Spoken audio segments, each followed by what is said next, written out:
Hi Gavanan and well met. I'm Arachír Galudirithon, head of Divide and Conquer, and welcome to the Thranduil's Realm faction overview. First off, a little bit of housekeeping. Apologies for not having done a video for quite some time. It's been somewhat of a busy week, and I'm never at home at the weekend, so never expect a video at the weekend. But I am now here. I'm diving in with Thranduil's Realm, as I said I was going to do in the final one of those little modding tutorials. I do hope you found the modding tutorials very helpful. If you're looking to mod, they're a wonderful place to start. And then you can head to the modding tutorial centre of 3rd Age Total War at Total War Centre, where there's a lot of tutorials and things like that. But anyway, let's talk about Thranduil. Thranduil, one of the easiest factions in the game in Don Mon opinion, in my opinion.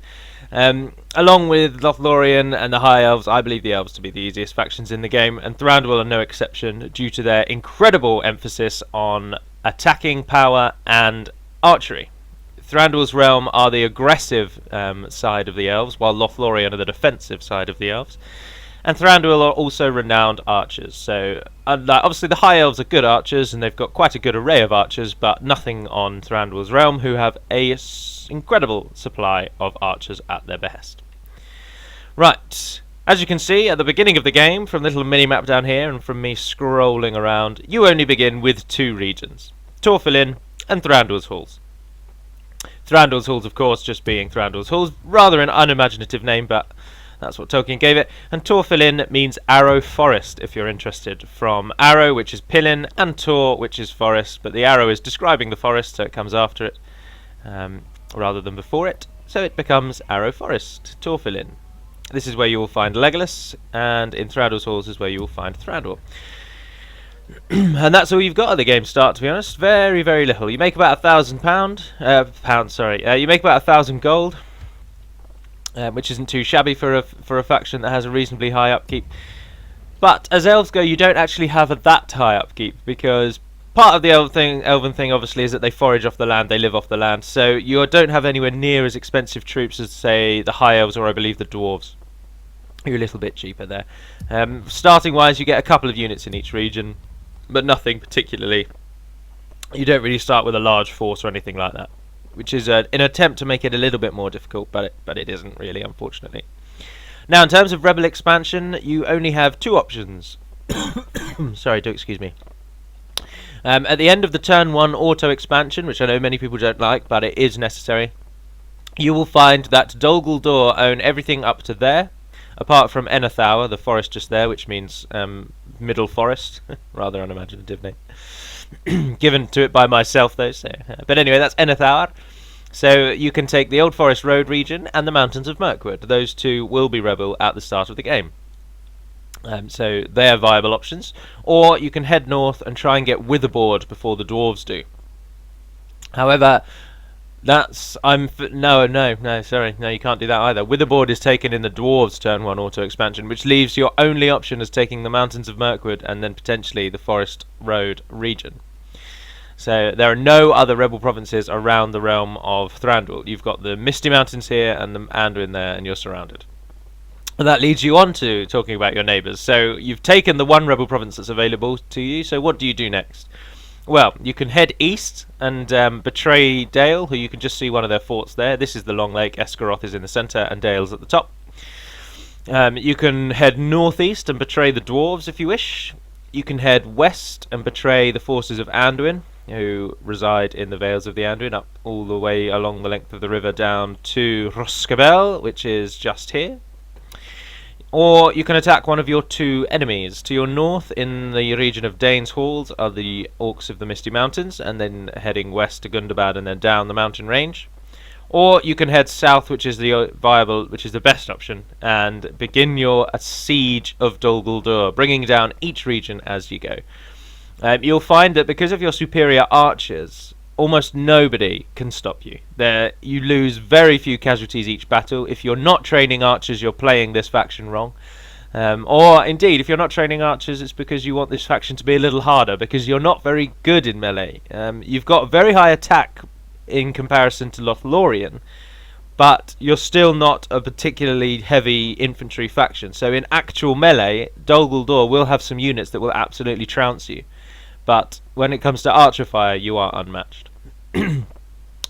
But, so you've got Misty Mountains to the north, Dol Guldur to the south, and as we can see from our diplomacy, you already start allied to Dale, Dorwinion, and the Dwarves of Khazad-dûm, but interestingly not the Dwarves of Erebor. So to attack them wouldn't actually be betrayal, it would just be attacking them. So feel free if you wish to exact revenge for the Dwarves slaying at, I want to say, Nargothrond, but it may well have been Menegroth, and attack the Dwarves of Erebor and take their lands. But do bear in mind, Dale will almost certainly join Erebor, and they'll probably attack you as well. But as you saw from the diplomacy, you start at war with the Shadow of Mirkwood and the Orcs of the Misty Mountains, your two nearest enemies. So you're already at war with them, which is very, very useful. Brief point to note about Thranduil and Legolas. They do not have custom models. Legolas used to, but he no longer does. This model that you see Thranduil in here, if we pull out a captain, that's what your captain looks like. And if we get Legolas, I wonder if he can make it. Your orders, oh, he can. Look at that, Legolas, you demon. With honor. This is what a standard Thranduil's Realm general looks like. This is what a standard Thranduil's Realm captain looks like. And this is just what your faction leader will look like, regardless of who it is. So whether it's Legolas, whether it's Thranduil, whether it's someone else, they will look like that if they're your faction leader. There's no unique model for Legolas, there's no unique model for Thranduil, so do bear that in mind. But that's just a brief point on how your generals look. Talking about economy, your elves, so you don't really get any extra bonuses toward economy. As I've already mentioned, your units are slightly on the expensive side with upkeeps that are quite high for starting units. I mean, they're both your starting units. They're on the 300 region for upkeep. So you've got quite expensive units in comparison to the other factions of the world. Not in comparison to other elves. You and Lorien are the cheapest as elves go, but as terms of other factions, you are still expensive. So you do need to focus on economy a bit, but you don't get any extra special bonuses to economy or anything like that. Other than, there's this building here, which is for the Thranduil, is called the Gwaith e-Hûdoll. And this building used to be only available to the AI, or no, let me change that. It used to be available to everyone, but it didn't have any bonuses if you were a human. So only the AI got a bonus, but we didn't really like that, so we gave it a bonus as human as well, and it costs a great deal of money. But it gives you a fixed 100 income and a population growth bonus. Oh, I am sorry, I cough so much on these things. So that is very viable to build if you've got quite a lot of money and you're unsure what to build next, because a fixed income of 100 is very, very useful.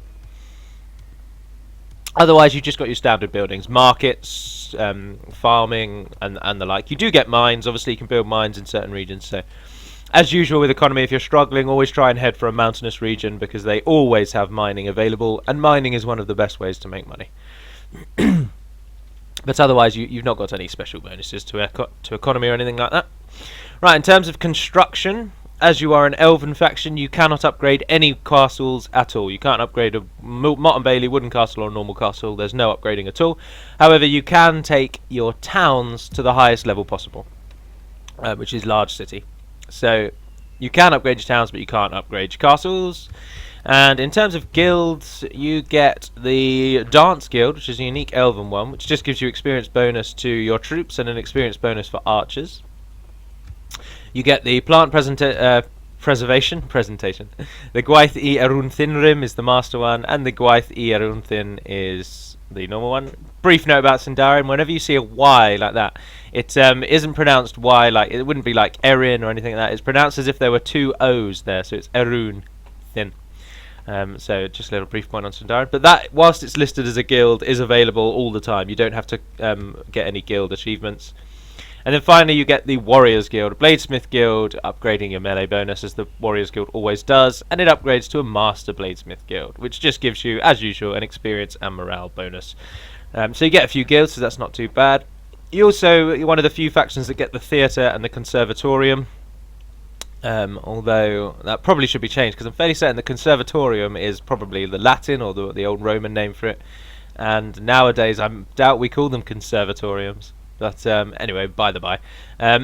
So you get the theatre and you get the Conservatorium, and they just increase your public order, but you don't get a bank or anything like that. So as I say, you're not amazing on the economy side of it, but as you can see from listing through these, you do get the full whack of almost all your buildings. So there's all that there.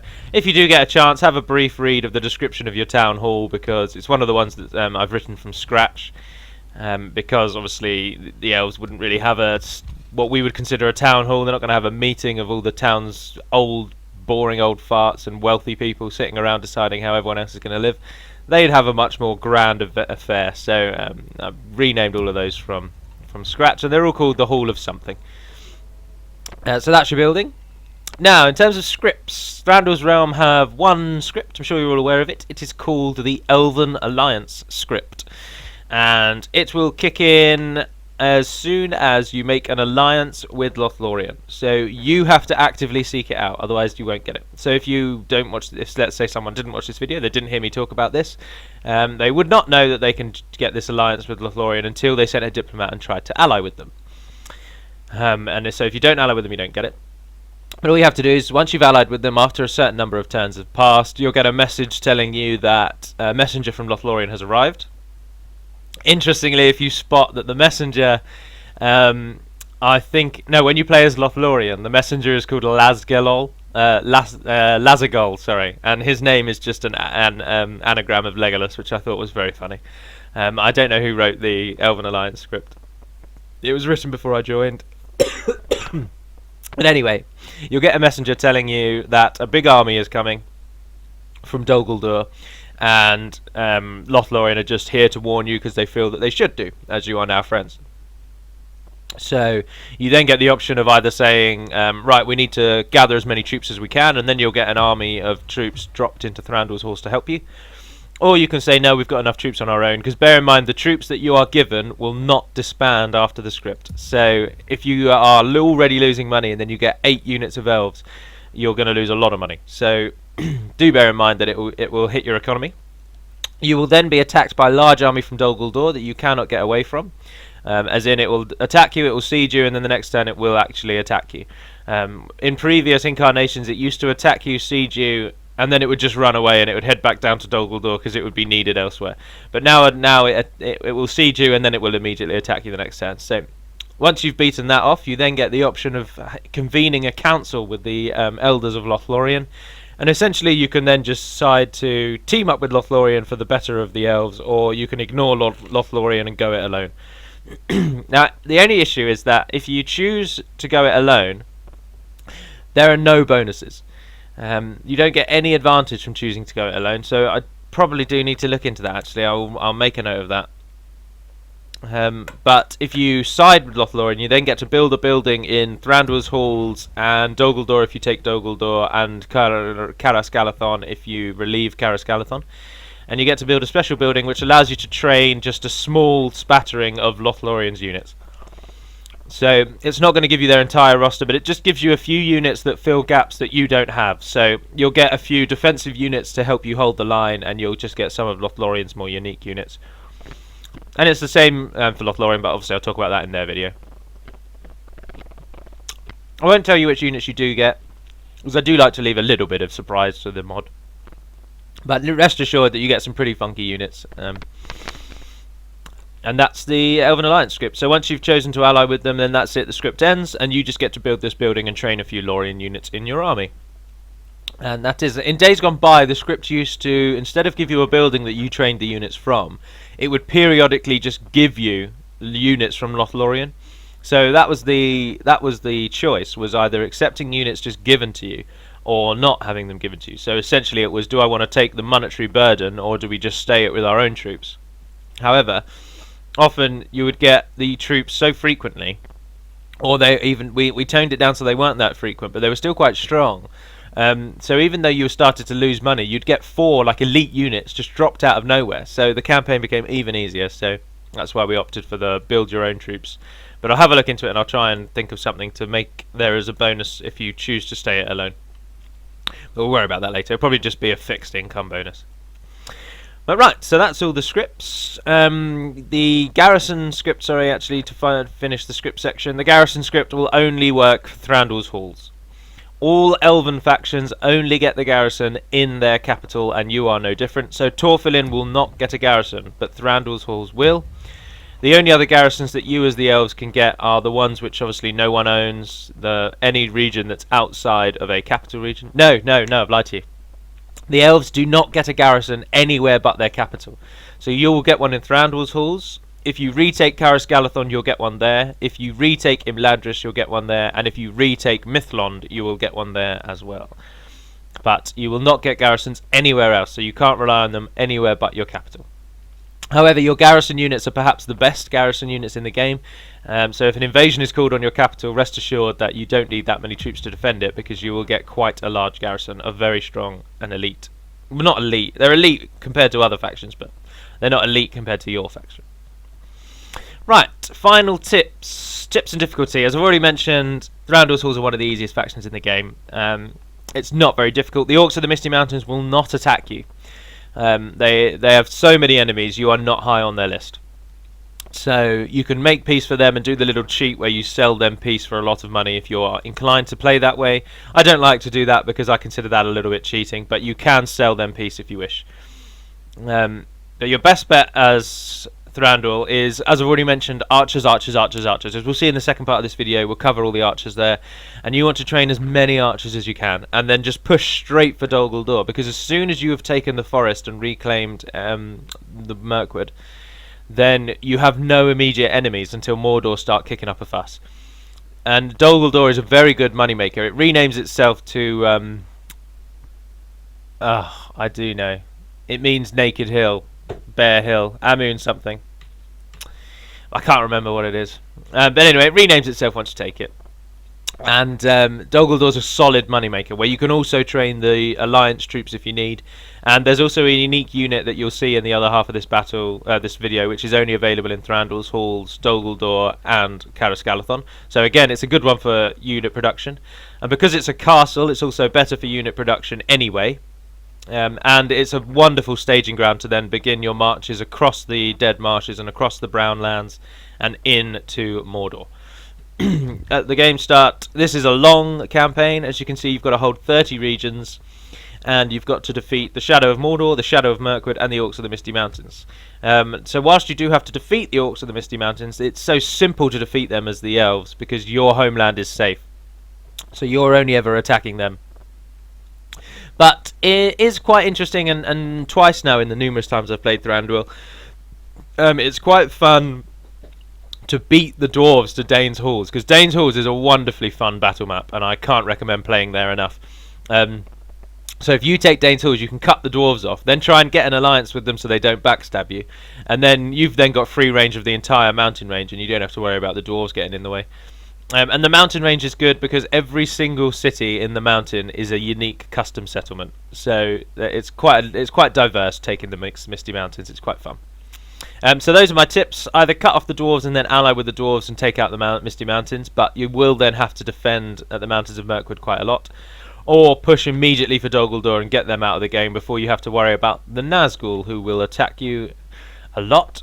And the 3 Nazgul of Dol Guldur are your biggest threat. They are faster than your arrows can bring them down, and once they hit your line, they will slaughter you by the 1,000. So it's quite worthwhile taking out Dol Guldur first.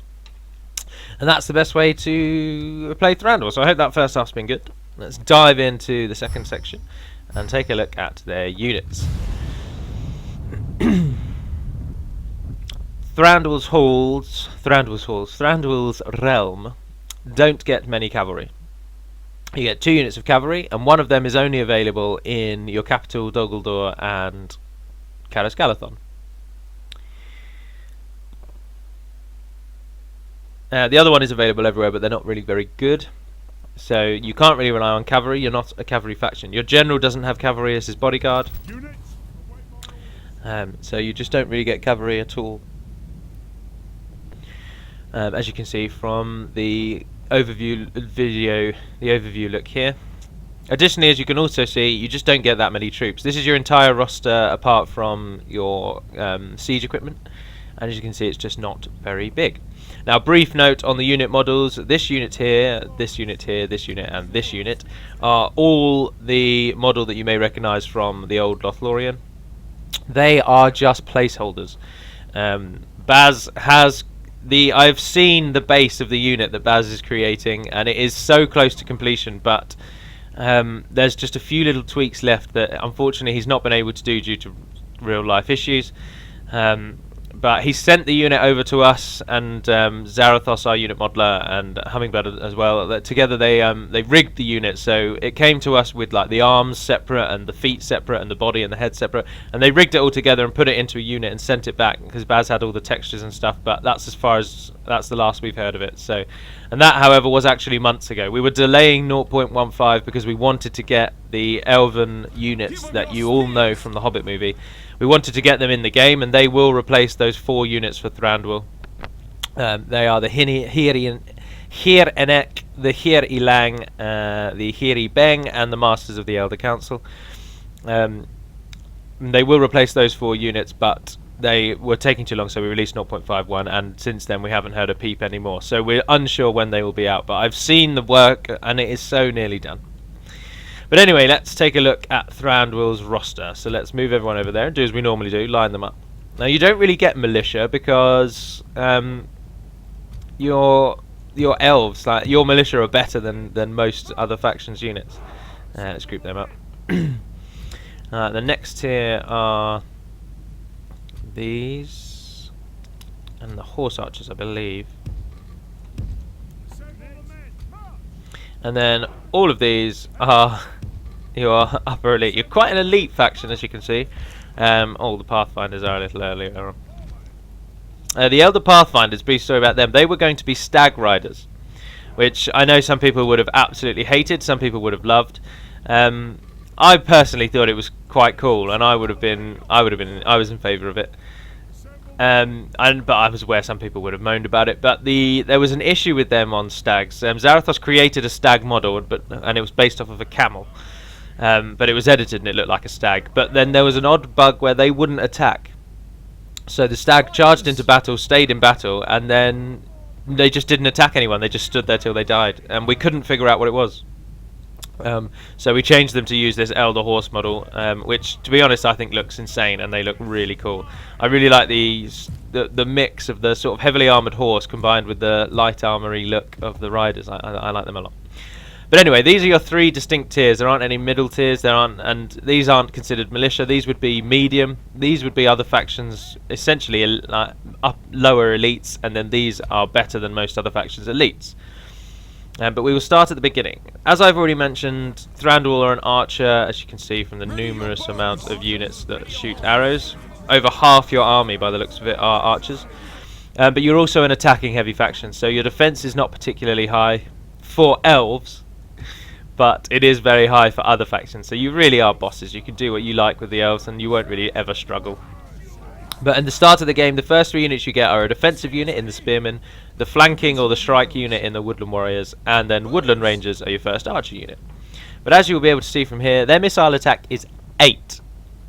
These are your first archers. Absolute first archer unit. There isn't a unit before these. These are your first archers as Thranduil's realm, and they have an 8 missile attack. To put that into perspective, Ithilien Rangers and just general human Rangers normally have a 6 or a 7. And they're their faction's ranger units. So your archers, it just cannot be overstated enough how strong they are.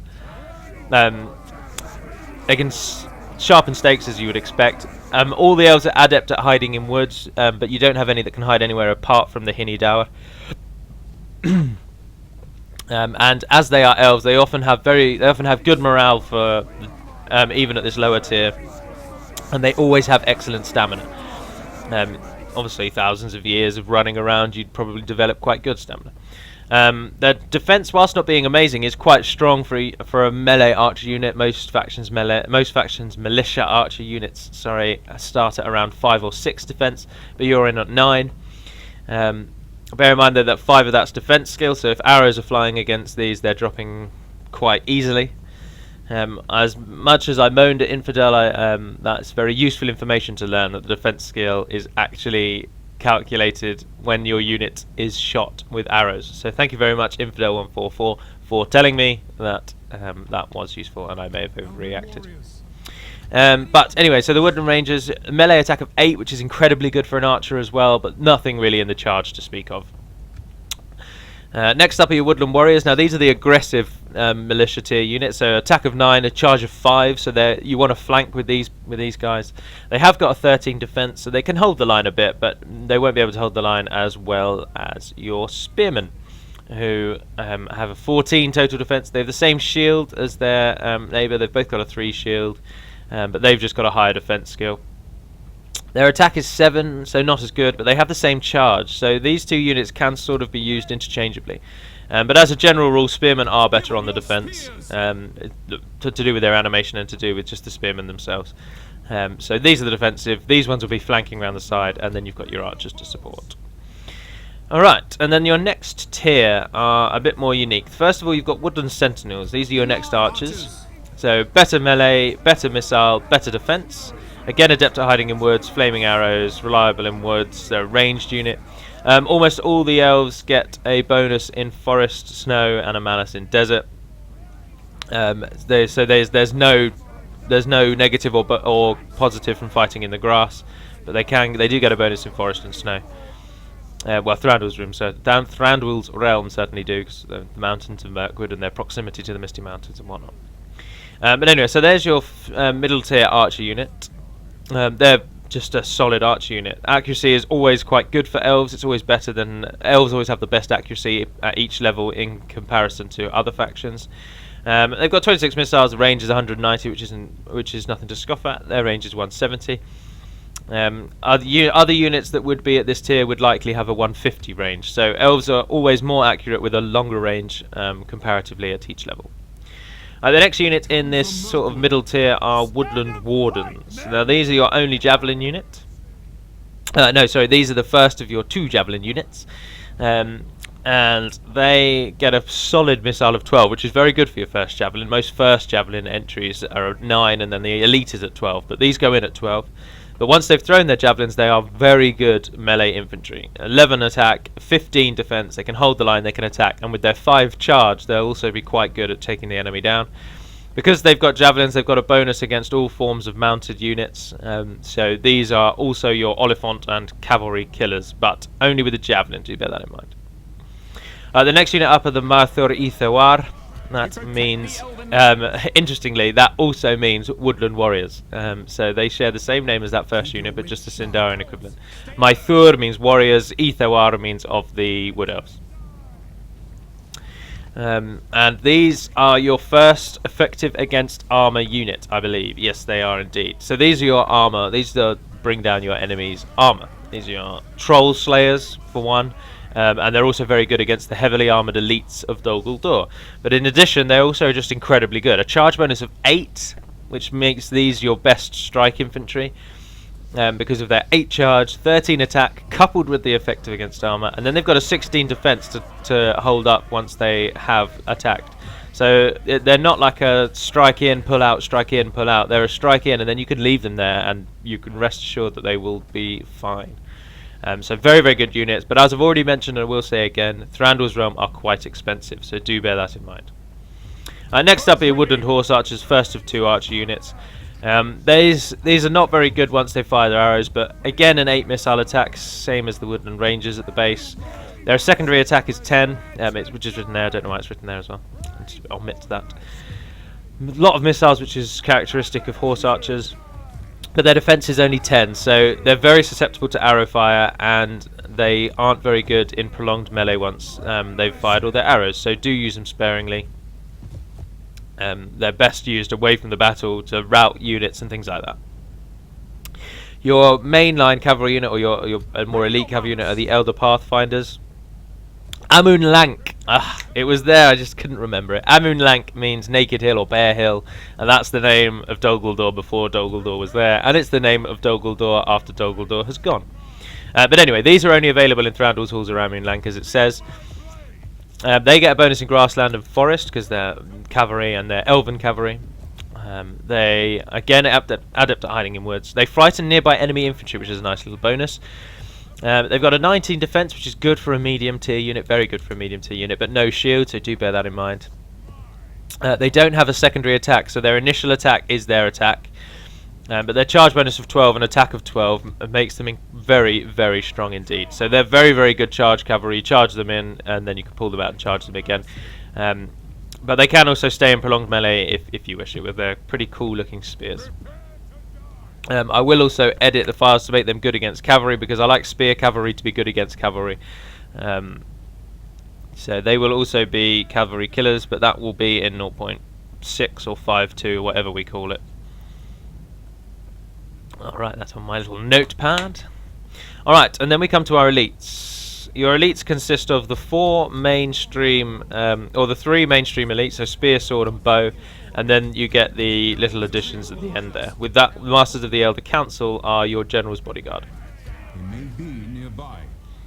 Elves of the Woodland Realm. And they say Elves of the Woodland Realm, which is pretty cool. Elves of the Woodland Realm. Right, so we'll start with your mainline units. These are your elite train everywhere units. You get a spear one, Hierenek, which just means Lords of the Spear. You get the Hiri Lang, which means Lords of the Sword, and you get the Hiri Beng, which is Masters of the Bow. Here is interchangeable Lord or Master, so Master of the Spear, Master of the Sword, Master of the Bow. They are elite elves, so they get exactly what you'd expect them to get. Excellent stamina. Their defense is incredibly high with a shield bonus, so they can counter arrows. Their attack is 16, which is phenomenal for a spear unit.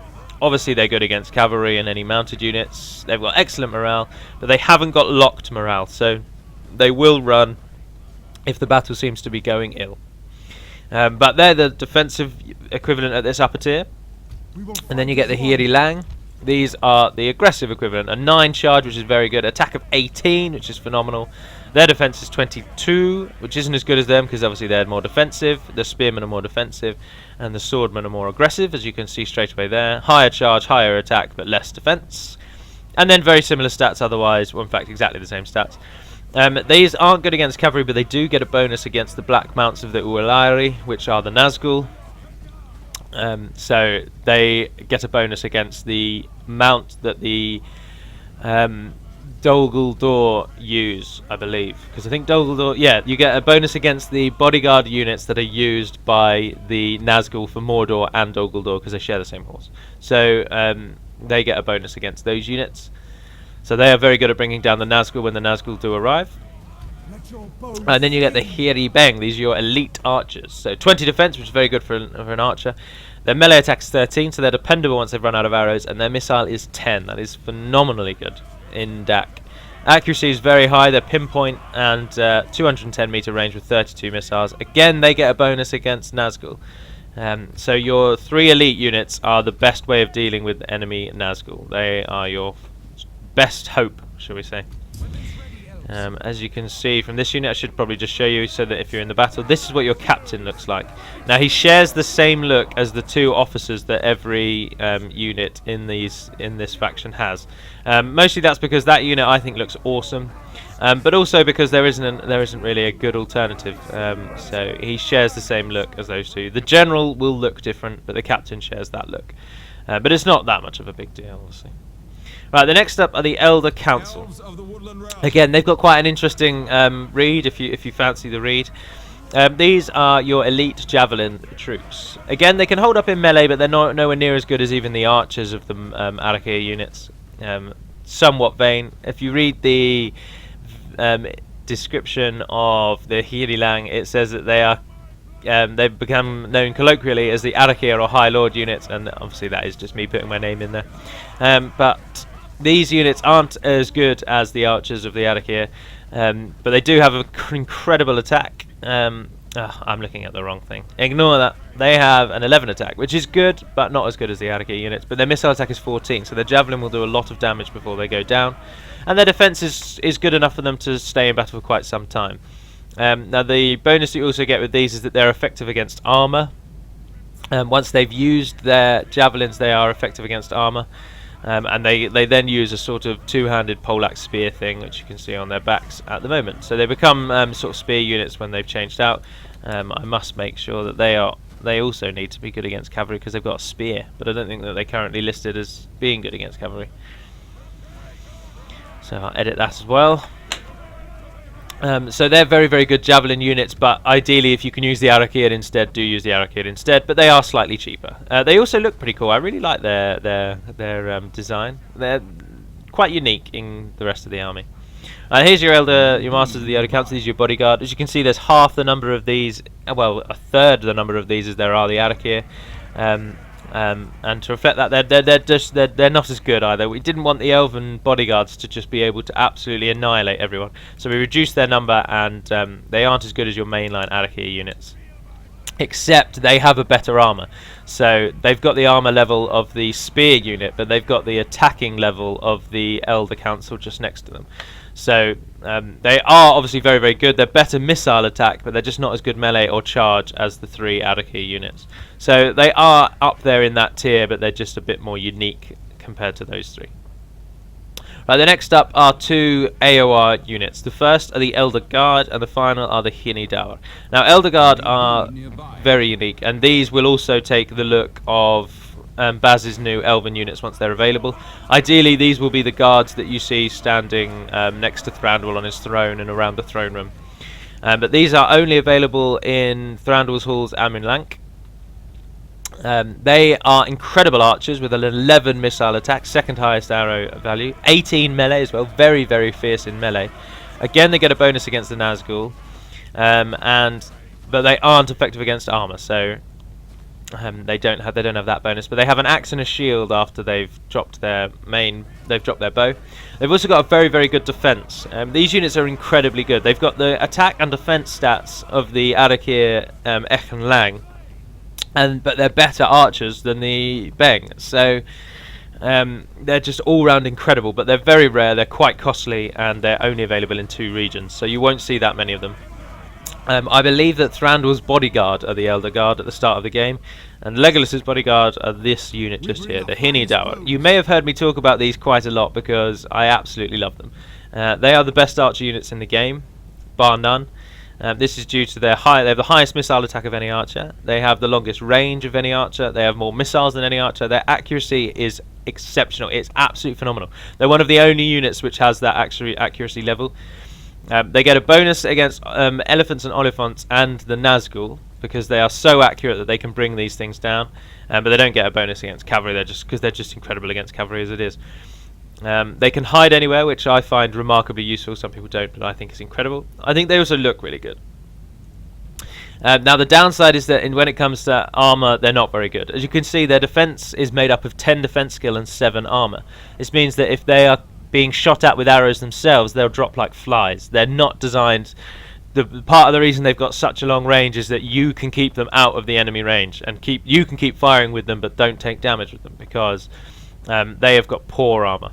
Their melee attack is quite good for an archer unit, but if these are in melee, then you've sort of done something wrong because you really want to keep them out and keep them firing because they can, in most situations, they will be able to fire arrows until the battle ends. They will not run out of arrows. So do bear that in mind. The final thing to mention about these is that they obviously can hide anywhere. They can use stakes. They've got excellent morale and they've got excellent stamina, but they also are very costly. So even though their defense isn't very good, their melee is not wonderful, they are still quite expensive. So you do have to use them reasonably sparingly. But that is the full roster of the elves. So we will line everybody up, and as we always do, have a little mock battle. The e-Hûdoll, if you're wondering, means Eyes of the Forest. That is what their name means, and that is... Right, let's line up all our archers. Take the cavalry as well. Pathfinder's on the end. Alright, and in we go. Mock little battle up against the forces of Dol Guldur, who you will see in another video. There's Camel's Shadow Guard just in the front there. Hopefully Hummingbird's going to take a little look at them, because I think they're the last unit that could use a bit of a touch-up. They've got some pretty freaky textures going on, so... there's Dol Guldur Trolls with the green body paint that they cover themselves with to give them a sort of off, weird look. But it's not their skin, it is body paint. It just gives them a little different look. And otherwise we've got some of the archers that I know people absolutely love, hidden in the back here. Camel's Shadow Rangers. You may have seen those in other mods as Umbar's Rangers, but I think they work best as Dol Guldur. So also they are used sometimes as Angmar, in Angmar evil men, rangers of evil men. Let's look at the e-Hûdoll as they fire. We can see them standing up. I think they look incredible. With the absolutely insane number of archers that we get, as you will see that the enemy will be thinned out greatly by the time we even make contact. As you can see, their numbers are dropping already. Ideally, the trolls we want to come up against the Mirkwood, who are over here, but that's going to be unlikely because they're moving in on the Arachír, but they're dropping already as the arrows fly. Remember, as I say in every video, trolls are not cavalry. They will not be... you cannot get an advantage against them with spearmen or anything like that. You can only really do well against them with archers or armor piercing. Because they are not cavalry, so cavalry will have no effect. Oh, I didn't use my Elder Pathfinders, and the Nazgul have... the bodyguard of the Nazgul have charged them. Mounted Shadow Guard. The Mounted Shadow Guard are very, very strong. These are the bodyguard of the Nazgul of Dol Guldur, and they are remarkably strong. But the Elder Pathfinders are giving them what for at the moment. Stabbing away with their spears. Right, so we'll go up the line once, and then that will be that. So, our wooden spearmen aren't being used. Let's charge those over there just to help them out. No, they don't really need it. The Kamul's Shadow Guard with the... I want to call it a glaive. I'm not really sure what weapon that is, but it looks a bit like a poleaxe or a halberd or a... there's a weapon that... the billhook, which is used by the British in medieval times. It looks a bit like that as well, used to pull someone off a horse. But they're fighting against our baseline unit, so they will absolutely decimate them. There's some of Dol Guldur's armor piercing getting absolutely peppered in the rear there. We come forward and we've got their armor piercing versus our armor piercing. The battle is pretty fierce, but the trolls are seeing to it that the Mirkwood are falling by the thousand. Outnumbered hugely by the insane orc maulers. Look at that weapon. Bloodthirsty is not the word. The Woodland Wardens have been decimated by the trolls, but standing their ground over the end are the Hiranek. They've lost over half their number there, actually. The Hiri Lang are down to only 10 men. They've been decimated, and whoever was at the end, we've lost them. The Elder Council. But we've also killed hundreds with arrows and whatnot. But this is a perfect example of how, against the right enemy units, against certain enemy units, this faction cannot survive in melee. And what we're up against here is a spattering of Dol Guldur's most elite units. I always choose the most elite units to show you that not every army is invincible. And as we can see from this battle, yes, we have killed hundreds with arrow fire, and there's many, many falling, and the battle is not lost. Our melee line has been absolutely obliterated by the elites of Dol Guldur. So it's just highlighting that with Thranduil, using arrows and using archers is really the only way to win the battle. So that's final tip, and that's the Thranduil's video. I hope that this has been as interesting as the last. I plan to do another one today. It will probably be a little later on, and that will probably add in as well a bit more of the campaigns of the Northern Dunedain and Dorwinion, because Northern Dunedain is getting hotting up now that Angmar have essentially been defeated. But this has been the Thranduil video. I hope to do Lothlorien again today. If you find these enjoyable, then I'm very pleased, and feel free to leave a comment, or as usual, do head to Total War Center or indeed ModDB and leave comments there. But I would stress, as we've got, this is quite a few videos in now, and I've got a few subscribers. Well, first of all, thank you all everyone for subscribing. I never imagined to get 500 odd, so that's remarkably pleasing. But do bear in mind that there are a lot of videos of helping you. There are videos of how to install it, there are videos of how to disable UAC, there are videos of how to do basic modding, and there are plenty of videos. So if you are struggling, just watch the videos first and then come and ask about installing the mod. We're working on the bug related to the Teutonic factions dying, so do stay tuned and look out for 0.6 or 0.52. But for now, I've been Arachír Galudirithon, the head of Divide and Conquer. I hope this has been enjoyable, and Navar and the Den Pedimad, and farewell.